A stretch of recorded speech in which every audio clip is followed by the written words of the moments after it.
Hello दोस्तों, तो कैसे हैं आप सब। उम्मीद है आप सब बढ़िया होंगे। तो स्वागत है आपका अपने चैनल मैथ बाय वसीम पर। तो दोस्तों, मैं लेकर आया हूँ आपके लिए एवरेज, जिसे हिंदी में औसत कहते हैं, कि वो क्वेश्चंस जो आपके एग्ज़ाम पॉइंट ऑफ व्यू से मोस्ट इम्पोर्टेंट है। तो दोस्तों, आज का हमारा पहला क्वेश्चन ये है। तो क्वेश्चन में हमें दिया हुआ है कि 1, 3, 5, 7, 9, 11 इन 25 संख्याओं का औसत कितना होगा। तो लिखते हैं 1, 3, 5, 7। तो इन 25 संख्याओं का औसत 25 संख्याओं का औसत। तो दोस्तों, क्रमागत संख्याओं का औसत ज्ञात करने के लिए हमारे पास एक सूत्र होता है, जो होता है एवरेज। एवरेज यानी औसत बराबर होता है प्रथम संख्या प्लस अंतिम संख्या बटा 2। तो हमारे पास प्रथम संख्या तो है और अंतिम संख्या हमें ज्ञात करनी है। तो अंतिम, अगर संख्याएं विषम संख्या हो ना, तो हमारे पास संख्या ज्ञात करने का सूत्र होता है 2n माइनस 1। n का मान हमें 25 दिया हुआ है, तो 2 गुना 25 माइनस 1 यानी 25वीं संख्या होगी हमारे पास 49। ओके दोस्तों, तो हमें प्रथम संख्या पता चल गया है और अंतिम संख्या चल गया है, तो हम यहाँ से एवरेज ज्ञात कर सकते हैं। प्रथम संख्या हमारे पास 1 और अंतिम संख्या हमारे पास 49, तो बटा 2 है ये। तो 149 हो गए हमारे पास 50/2 यानी 25 आंसर। यही हमारा फाइनल आंसर है। तो आंसर बी ऑप्शन सही है इसमें। चलो दोस्तों, आज का दूसरा क्वेश्चन देखते हैं। तो इस क्वेश्चन में हमें दिया हुआ है प्रथम 10 अभाज्य संख्याओं का औसत।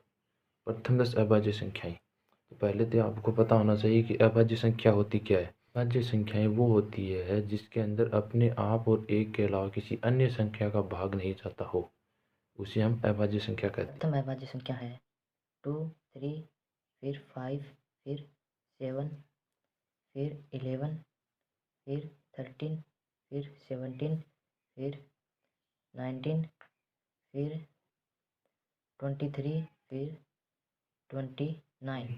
अगर संख्याओं के बीच अंतर समान नहीं दिया हो, तो हम उसे ज्ञात करने के लिए हमारे पास सूत्र होता है औसत। एवरेज बराबर होता है युग्मों का योग।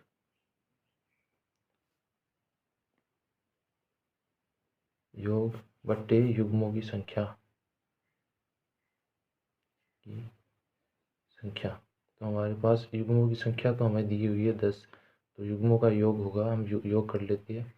9 3 12, 12 9 21, 21 और 7 28, 28 और 3 31, 31 32, 32 और 7 39, 39 और 5 44, 44 और 5 49। तो 49 का हो जाएगा 9 4, जाएगा हमारे पास 2 4 5 6 7 8 8 4 12। युग्मों का योग आ गया 129। युग्मों की संख्या हमारे पास 10। तो दोस्तों, हमें अगर किसी भी संख्या में 10 का भाग देना हो, तो हमें ऊपर वाली संख्या को एक छोड़कर पॉइंट लगा देते हैं। तो हमें इसमें 10 का भाग देना है ना, तो 12.9 आंसर होगा। ठीक है। अगर 100 का देना हो तो 2 संख्या छोड़ के पॉइंट लगा देंगे। 1000 का देना हो तो 3 संख्या छोड़ के। इसलिए हमें 10 का देना, तो 12.9 यही हमारा फाइनल आंसर है। तो दोस्तों, आज का हमारा तीसरा क्वेश्चन। इस क्वेश्चन में हमें दिया हुआ है 8 संख्याओं का औसत 27 है। यदि प्रत्येक संख्या को 8 से गुणा किया जाए तो संख्याओं के नए समुच्चय का औसत ज्ञात कीजिए। अगर हमें एग्जाम में इस तरह का क्वेश्चन देखने को मिले तो हम कैसे करेंगे। तो 8 संख्याओं का औसत हमें दिया हुआ है 27। ठीक है। अगर इस क्वेश्चन में कह रहा है यदि प्रत्येक संख्या को 8 से गुणा किया जाए, प्रत्येक संख्या को 8 से गुणा किया जाए तो औसत में भी 8 से गुणा हो जाएगी। ठीक है। 27 गुना 8। तो 8 7 56, 5 असल, 8 दूनी 16, 5 21। तो हमारा डी ऑप्शन सही हो जाएगा। अगर इसी तरह हमें कहता कि प्रत्येक संख्याओं में 8 को जोड़ा जाए, प्रत्येक संख्याओं में 8 को जोड़ा जाए, तो हमारे पास नया औसत होता, वो भी क्या होता कि औसत एवरेज के अंदर हम 8 जोड़ देते। अगर घटाने की बोलता तो हम घटा देते एवरेज में से। पर ये लिखा होना ज़रूरी है कि प्रत्येक संख्या में। अगर हम ये कह देता कि 4 संख्याओं में या फिर 2 संख्याओं में, तो हमारा तरीका दूसरा होता। चलो दोस्तों, देखते हैं आज का हमारा चौथा क्वेश्चन। 4 संख्याओं में से पहली 3 का औसत 18 है तथा अंतिम 3 का 16 है। यदि अंतिम संख्या 19 हो तो प्रथम संख्या क्या है? हमें इस प्रकार के क्वेश्चन को करने के लिए हमें पहले 4 संख्या माननी पड़ेगी। तो 4 संख्या मानेंगे हम ए, बी, सी, डी। आप अपने मर्जी से कुछ भी मान सकते हो। तो हमें प्रथम 3 का औसत दिया हुआ है। प्रथम ए, बी, सी का औसत दिया हुआ हमारे पास 18 है। ठीक है, तो ये हमारे पास सूत्र होता है एवरेज, जिसे बोलते हैं औसत बराबर युग्मों का योग बटे युग्मों की संख्या। तो औसत हमारे पास है 18। ठीक है, युग्मों का योग, हम 3 संख्याओं का योग होगा ए प्लस बी प्लस सी बटा युग्मों की संख्या हमारे पास 3। तो ए प्लस बी प्लस हमारे पास 54 आएगा। तो ये हमारी फर्स्ट समीकरण है। तो इसी तरह हमें अंतिम 3 का औसत निकालना है। तो अंतिम 3 संख्याओं का औसत निकालने के लिए हमें पहले एवरेज बराबर युग्मों का योग बटे युग्मों की संख्या। तो अंतिम 3 का एवरेज हमें दिया हुआ है 16 और युग्मों का योग आ जाएगा अंतिम तीनों का B plus C plus D बटा युग्मों की संख्या हमारे पास 3। तो हमारे पास आ जाएगा B plus C plus D बराबर 48। तो हमें यहाँ पर डी का मान दिया हुआ है, क्वेश्चन को पढ़िए आप दोबारा। तो डी का मान हमें दिया हुआ है 19।